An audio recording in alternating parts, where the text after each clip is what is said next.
मनसेचा उद्या गुढीपाडवा मेळावा हा दादरच्या शिवतीर्थ या मैदानावरती पार पडणार आहे आणि आपण सध्या त्याच मंचावर आहोत जिथून राज ठाकरे यांची तोफ उद्या गुढीपाडव्यानिमित्त धडकणार आहे। आपण पाहू शकता या ठिकाणी जय्यत तयारी ही जी आहे ते सुरू असल्याचं पाहायला मिळत आहे। ठिकठिकाणी मनसेच्या माध्यमातून झेंडे हे या ठिकाणी सुद्धा लावण्यात आले आहेत। त्याचबरोबर आसन व्यवस्था सुद्धा ज्या ते या ठिकाणी केलं झाल्याचं पाहायला मिळतंय।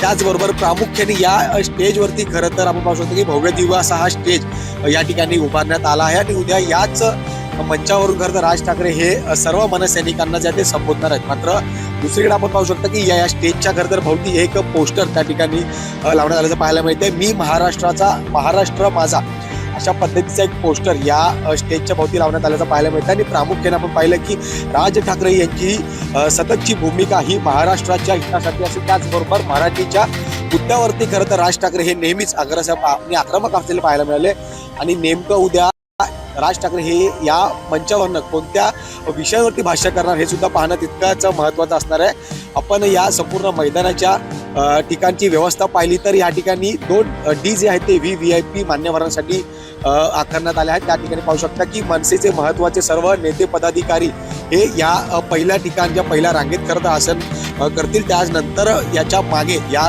ठिकाणी सर्व आलेले मनसैनिक किंवा मग मुंबईकर हे सर्व या ठिकाणी ज्या ते आसन होतील। आपण पाहिलं आहे की गेल्या अनेक वर्षांचा इतिहास या ठिकाणी राज ठाकरेंच्या या गुढीपाडवा मेळाव्यानिमित्त राहिलेला आहे की मुंबईच नाही तर महाराष्ट्राच्या कानाकोपऱ्यातून खरं तर नागरिक जे आहेत ते या गुढीपाडव्याच्या निमित्ताने शिवतीर्थावरती येत असतात आणि राज ठाकरे यांचं भाषण ऐकण्याची उत्सुकता ही सर्वांनाच लागलेली असते। मनोज सोलंकीसह मी जय पवार, जय महाराष्ट्र न्यूज।